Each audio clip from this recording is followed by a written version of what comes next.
Donc, nous allons passer au dernier intervenant, donc Richard. Alors Richard, je pense qu'ici, tout le monde le connaît, un ancien landais qui fait le plaisir de venir nous voir aujourd'hui. Donc Richard sur Terre, on l'a fait venir parce qu'il fait un travail assez remarquable sur la communication, sur la défense de nos pratiques de chasse, mais il le fait d'une façon extrêmement appliquée, avec beaucoup d'humour, souvent extrêmement fouillé. Et c'est vrai que, alors je ne sais pas comment te présenter d'ailleurs, parce que je sais que tu n'aimes pas trop le terme influenceur, mais tu vas nous dire comment il faut te présenter, parce que mine de rien, tu es sur les réseaux, et tu fais passer des messages, et justement, un petit peu précédemment, le président parlait de la loi de Brandioloni, mais c'est un petit peu ça où tu t'attaques à défaire toutes les idées reçues qui sont données souvent en pâture et de façon très rapide. Je sais que ça te prend beaucoup de temps, donc si tu peux nous en dire un mot sur ton action. Je te remercie. Bonjour à tous.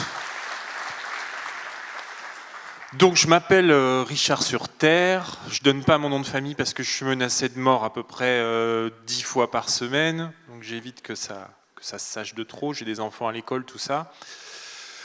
Moi, comment me présenter ? Moi, je suis comme vous, je suis un chasseur comme vous, et j'ai commencé en fait cette chaîne YouTube parce que juste j'en avais plein le dos d'être témoin comme vous des bêtises qui sont dites absolument tous les jours à propos de la chasse. Et donc j'ai décidé, c'est ma femme qui m'a un peu poussé parce qu'elle en avait un peu marre que je lui râle dessus à elle, en fait. Et elle m'a dit un jour, t'as qu'à leur dire à eux, parce que ça aura beaucoup plus d'impact.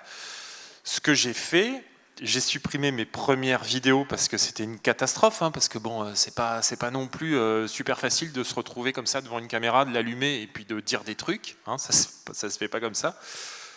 Et donc, c'est là que j'ai commencé à creuser et à me demander ce qu'on pourrait bien dire des uns et des autres. Donc des amis qu'on connaît tous, Muriel Fusy, je sais pas si vous la connaissez. Muriel Fusy, la porte-parole du parti animaliste, qui ne sait pas reconnaître une perdrix d'un faisan. Et quand on lui fait la réflexion, elle vous répond « Ouais, mais c'est bon, quoi. Moi, je ne suis pas ornithologue. » Voilà. Et cette personne est donc la porte-parole du parti animaliste. C'est important de le dire. Donc, ce qui est intéressant dans cette prise de position, c'est qu'en fait, ce qui intéresse les animalistes, ce sont les individus. Ce ne sont pas les espèces ni les équilibres. Ce sont les individus, c'est tout ce qui compte pour eux. Je pense bien sûr à Pierre Rigaud, dit Pierrot Lapignol. Ah bah oui, Pierre Rigaud. Vous savez qu'il nous a fait une vidéo absolument magnifique où il était venu dans la région, je crois, dans une cabane à Grives, où il a dû poser une caméra à l'insu du chasseur en question, et qui donc a flouté l'image en disant que le chasseur en question était en train de se tirer sur l'élastique. Voilà. Et oui, non, après on peut appeler ça comme on veut, mais en fait, le plus probable, c'était quand même qu'il était en train d'utiliser un appôt à grive. J'en ai fait une vidéo, j'en ai même fait la démonstration. Vous imaginez assis avec la caméra au-dessus en train d'utiliser un appôt à souffler. Ça peut donner à confusion. Pierre, il n'a pas compris. Bien sûr. Je pense évidemment à Hugo Clément. Un applaudissement pour Hugo Clément, s'il vous plaît, quand même, notre meilleur ennemi, qui est dans la sauce en ce moment. Je trouve que ça parfaitement réjouissant. Moi, c'était hier en fait, il s'est retrouvé, il est allé chez Valeurs Actuelles, dans un congrès pour discuter avec Jordan Bardella du Rassemblement national. Le Rassemblement national qui est en train de se rapprocher des thèses animalistes, je ne sais pas ce qu'ils font. Et donc ce matin, il est dans la sauce, comme on dit sur les réseaux sociaux, parce que la gauche woke lui tombe dessus parce qu'il est allé voir. Alors, c'est une régalade. Donc voilà, ça c'est mon quotidien en fait. Je m'intéresse un peu à tout ce qui fait notre actualité, tout ce qui fait qu'on nous crache dessus. Je pense à Bertrand tout à l'heure. Bertrand qui parlait de quelque chose qui m'importe. J'ai fait un débat il y a quelques quelques jours avec Paul Sugy, que tu dois connaître, du journaliste au Figaro, qui a écrit aussi un livre sur l'antispécisme. Et c'est marrant parce qu'il y a un truc qui revient assez souvent chez les gens qui s'intéressent à la chasse, mais qui eux-mêmes ne chassent pas, c'est qu'ils nous parlent de loisirs. Et j'ai fait la même réflexion à Paul Sugy. Moi, je ne pratique pas un loisir. Un loisir, si j'en ai, j'aime bien le basket, par exemple. Bon, voilà. Après, je ne pense pas que si on interdit le basket, il va y avoir 15 000 personnes à Mont-de-Marsan pour manifester parce qu'on interdit le basket. Alors peut-être. L'exemple est peut-être pas bon. C'est vrai que vous jouez au basket dans les Landes. C'est vrai. Quoi qu'il en soit, il y a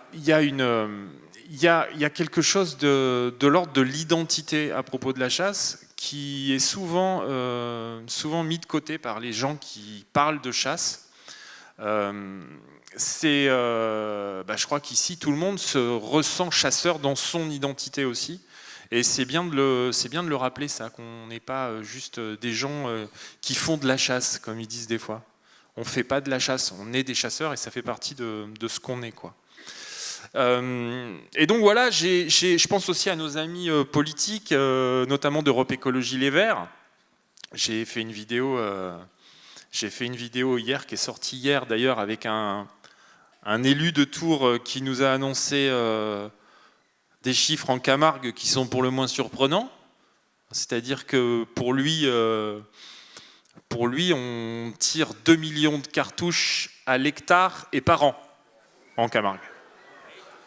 Alors moi, je pense que je vais arrêter ce que je fais pour m'installer en tant qu'armurier à Nîmes, parce qu'il y a quand même, à mon avis, de quoi faire. J'ai calculé 2 millions de cartouches tirées à l'hectare en Camargue, 150 000 hectares, ça fait 300 milliards de cartouches tirées par an. Je crois qu'on peut applaudir le député de Tours, parce que là, franchement... Mais c'est absolument hallucinant de constater que tous les gens qui s'opposent à la chasse ne bitent rien à la chasse. C'est absolument magnifique. Je me dis que c'est notre plus grande chance, en réalité, que les gens qui s'opposent à la chasse ne connaissent pas la chasse. Parce que du coup, ça nous donne l'occasion de démonter leurs bêtises. Moi, c'est ce que je fais tous les jours. J'ai la chance aujourd'hui de pouvoir faire ça à plein temps parce que les gens me soutiennent. Je voudrais remercier Régis, qui a été un de mes premiers soutiens par la Fédération des Landes. Je crois que j'avais 2000 abonnés sur YouTube, que j'étais déjà invité à la Fédé. Je me rappelle, on avait déjeuné. Je pense aussi à Fabien Lenné, qui a été aussi ma toute première vidéo. Imaginez, je fais une vidéo dans mon salon, voilà. Et la première vidéo que je sors, elle se retrouve sur le Facebook de mon député, quoi. Je faisais des bonds comme ça dans la maison. Je disais, tu te rends compte ? Donc merci à Fabien pour son soutien. On a fait des réunions. J'ai été invité aussi à l'Assemblée nationale où j'ai pu défendre quelques positions. Donc voilà, mon métier c'est ça, c'est de défendre la chasse tous les jours et de montrer, parce que j'ai des vidéos où j'explique un petit peu ce qu'est la chasse, et puis une version un peu plus combative où là je vais vraiment au contact, j'ai envie de dire. C'est en reprenant argument par argument et surtout démontrer les bêtises. Juste pour revenir sur ce que c'est l'animalisme et la manière dont il fonctionne, ils conçoivent un petit peu la chasse comme une sorte de château à attaquer. C'est-à-dire qu'ils font le tour, ils tournent autour du château. Dès qu'ils voient la moindre faille, ils vont s'y engouffrer pour essayer de casser ce qui peut être cassé à cet endroit-là, en espérant qu'à force, le château finisse par s'effondrer. Ces gens-là ne s'arrêteront jamais. Et c'est pour ça que je rejoins un petit peu ce qui a été dit tout à l'heure, c'est-à-dire que ne pas assumer ce qu'on est et toujours vouloir enjoliver les choses, comme par exemple cet abus de langage qui doit disparaître, où on va parler de prélèvement en permanence, on a prélevé, et puis on a plein de mots comme ça qui veulent édulcorer la vérité. Moi, je ne prélève pas, je tue. Et il ne faut pas avoir honte de dire ça, parce qu'il y a un but dans ce que je fais. Mais c'est un petit peu ce que disait Charles Stepanov à l'instant, c'est cette espèce de société qui veut absolument cacher la mort. Même nos vieux meurent à l'hôpital. Nos crématoriums sont dans les zones industrielles maintenant. Donc c'est une mort qui ne doit plus faire partie de la société. Et effectivement, je pense que le premier combat, en fait, c'est dans la tête des gens qui ne veulent plus mourir, qui ne veulent plus savoir qu'ils vont mourir. On est effectivement la dernière marque de la mort visible. Et je pense que réellement, l'enjeu est là. Donc je pense qu'il faut assumer ce qu'on est, expliquer, comme le dit Willy Schran, hein, la chasse a tout à expliquer, et puis continuer à être fort et transmettre au maximum les choses à nos enfants, parce que s'ils veulent nous interdire d'emmener nos enfants à la chasse parce qu'ils attaquent bien ce truc-là comme ils veulent, André me contredira pas, qu'ils veulent interdire les mineurs à la corrida ou ailleurs, c'est parce qu'ils veulent nous couper de la transmission à nos enfants. Et c'est vraiment, pour moi, un des leviers les plus dangereux, parce qu'on doit se battre pour pouvoir continuer à amener nos gosses aux arènes ou continuer à amener nos gosses à la chasse. Donc voilà, force à tous. Je suis super fier d'être là parmi vous et puis de voir tous ces chasseurs. Merci à tous de m'avoir écouté.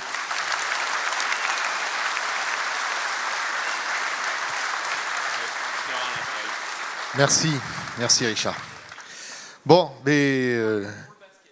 Pardon pour le basket. Effectivement, parce que dans les Landes, Richard, c'est une culture quand même, le basket. Donc voilà, ouais, ok.